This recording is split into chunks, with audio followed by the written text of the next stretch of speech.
Hi, Sterling, and it's a great pleasure.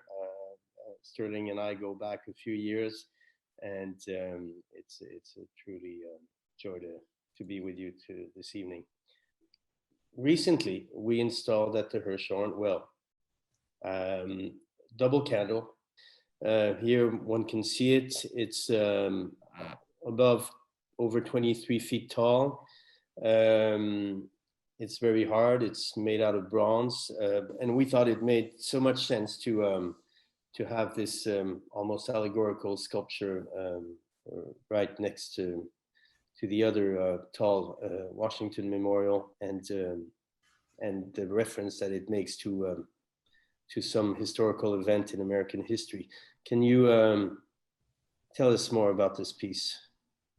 It's been a number of years now that I've worked with the motif of candles. And it's something that I tend to try and gravitate towards is either a form, a shape, um, something that's recognizable on a very universal form, um, or universal format, but something that can hold a lot of different meanings, something that is abstract enough that you could kind of position things, within it. The candles initially started out as kind of soft works.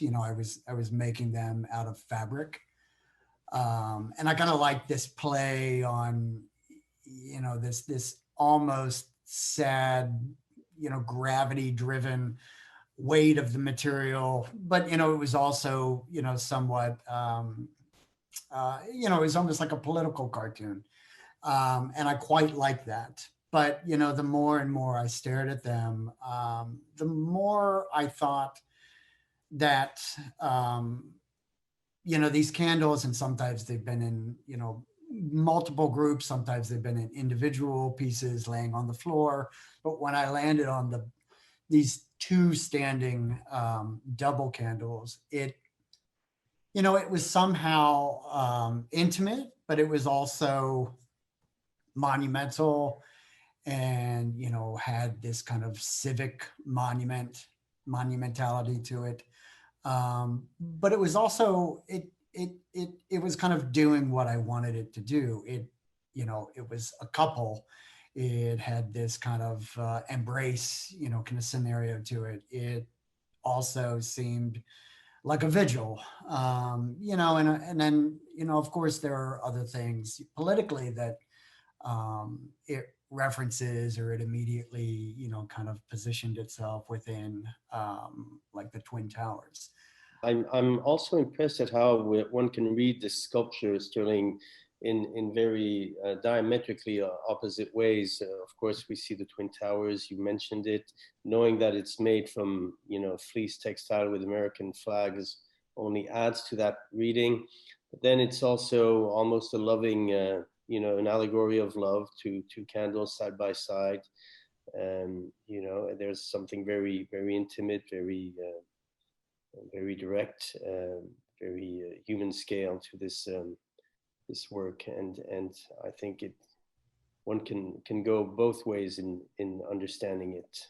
Uh, I grew up very close to Washington D.C. A lot of my school field trips were to the monuments and the mall. And so, in a way, I think we've probably said this before too in conversations. I still find those early memories of being kind of like chartered from Pennsylvania down to DC on a big school bus, and kind of seeing these things, as valuable and highly influential. So it would probably be honest to say that somehow they related to the monuments anyway.